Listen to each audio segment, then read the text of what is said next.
ሰው በተፈጥሮ ሐሳቡን ስሜቱንና ፍላጎቱን መግለጽ የሚወድ ፍጡር ነው። ይህ ፍላጎት ሳይሟላ ሲቀር የብቸኝነት፣ የመገለል፣ የቁጭትና የብስጭት ስሜትን ይፈጥራል። ሰዎች ይህ አይነቱ ስሜት በቤተሰብ አሊያም በማህበረሰብ ውስጥ ብቻ ሳይሆን በሀገራቸው ጉዳይም ይሰማቸዋል። ታዲያ ሀገራዊ ምክክር ይህንን መሰረታዊ የሰው ልጅ ስለ ልቦናዊ ፍላጎት ለማሟላት የሚያስችል መድረክ እንደሆነ ይታመናል። እስከዛሬ የምናየው ለህዝቡ እናውቅልሃለን እኛ የዚህ ቡድን ነፃ አውጪ ድርጅት የዚህ ቡድን ነፃ አውጪ ድርጅት እየተባለ ህዝቡ አውቅልሃለሁ ነው ሲባል የነበረው እንጂ ምንድነው ኤግዛክትሊ የምትፈልገው ተብሎ መጠየቁ ራሱ አንድ ትልቅ ነገር ነው።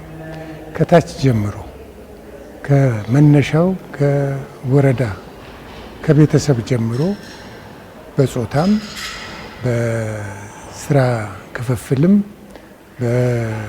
ብሔረሰብ ተዋጽኦም በሁሉም የተሰባሰበ ሰው የሚፈልገውን ነገር አንዳንዱ የሚፈልገው ነገር በቀጥታ እሱ የሚናገረው ነገር ከምን ጋር እንደሚያያዝ ላያውቀው ይችላል።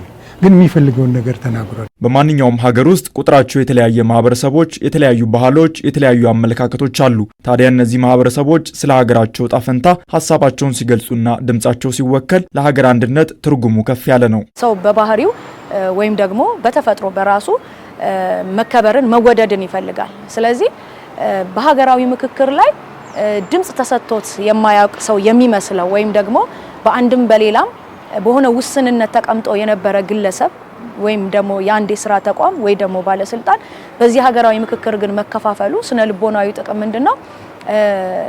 እኔ መሰማት እችላለሁኝ፣ ስለዚህ ዘመን ተሻጋሪ የሆነ አሻራ ማሳረፍ አለብኝ ብሎ እንዲያስብ ያደርጋል። ሁሉም ሰው ድምጽ አለው። አካል ጉዳተኛም ቢሆን ድምጽ አለው፣ ሴትም ብትሆን ድምጽ አላት፣ ሽማግሌም ቢሆን ድምጽ አለው፣ ወጣትም ቢሆን ድምጽ አለው። ሁሉም ድምጽ አለው የሚለው ነገር ትልቅ ስራ ነው እና ይሄንን ባህል ማድረግ ባህል አድርጎ ይሄን መቀጠል እንደ ትልቅ ስራ ነው የማየው። በዚህ ሂደት ውስጥ መደመጥ ማዕከላዊ ሚና አለው። በልብ ውስጥ የተከማቸ ቁጭት፣ ብስጭት፣ ሐዘን ወይም ተስፋን መግለጽ ሲቻል የስነ ልቦና ሸክምን ያቀላል። ዲያሎግ ማለት ከኔ ተቃራኒ ያለውን ሰው የማድመጥ ችሎታችንን ያዳብራል።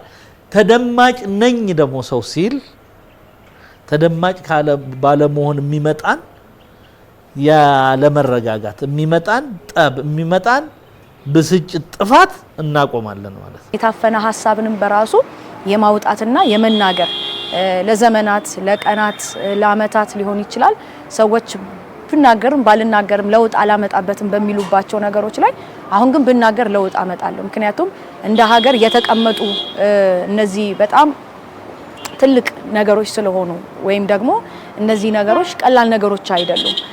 ዘመን ተሻጋሪ ትውልድ ተሻጋሪ ሆነ ጠንካራ አስተሳሰብ ነው፣ ጠንካራ አመለካከት ነው።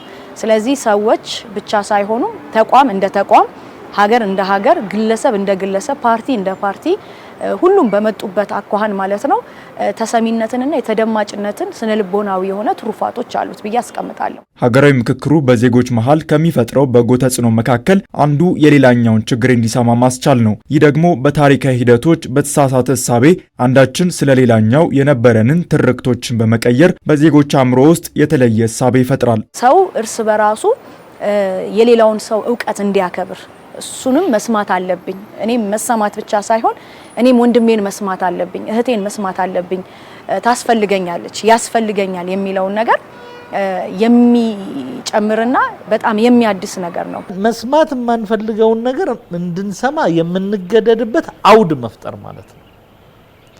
መስማት የማንፈልገውን እንድንሰማ ብቻ ሳይሆን በደንብ ሰምተን ሌላውን እንድንረዳ የሚያደርገን አንዳንዴ ሪጀክት ያደረግናቸው አይሆኑም ያላቸው ነገሮች ትክክል ሆነው የሚገኙበትን አውድ መፍጠር ነው። ሁለተኛ ለሌላው ወገናችን ደግሞ የምንፈልገውን ነገር በታማኝነት የምንገልጽበት መድረክ ነው ማለት ነው። ስለዚህ ሌሎች እንዲረዱን ሌሎችን እንድንረዳ የሚያደርግ የፖለቲካ አውድ መፍጠር ማለት ነው። የምክክር ሂደቱ የአሸናፊ ተሸናፊ ስለንቦናን በማስወገድ ሁሉም የአሸናፊነትን መንፈስ እንዲጎናጸፍ መንገዱን ያመቻቻል የሚል እምነት ተጥሎበታል። ይህም በሀሳብ የበላይነት ማመን እንዲጎለብት በማድረግ ለሀገር ሰላምና አንድነትም የማይተካ ሚና አለው። ሰዎች እርስ በራሳቸው በሚነጋገሩበት ወቅት ያንዱ አሸናፊ፣ ያንዱ ተሸናፊ፣ ያንዱ ብልጫ ያለው፣ ያንዱ ብልጫ የሌለው ተደርጎ እንዲወሰድ ሳይሆን ዋና ዓላማው ለሀገር መልካምን አሻራ እንዴት ነው ማምጣት የምንችለው?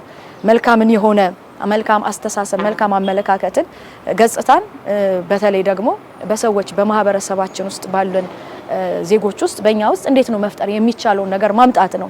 ስለዚህ ለተሻለ ሰላም፣ ለተሻለ የሀገር እድገት፣ ለተሻለ አስተሳሰብ፣ ለተሻለ የለማ ሀገር ውስጥ ለማምጣት በዚህ መካከል ውስጥ ሊፈጠሩ የሚችሉ ነገሮችን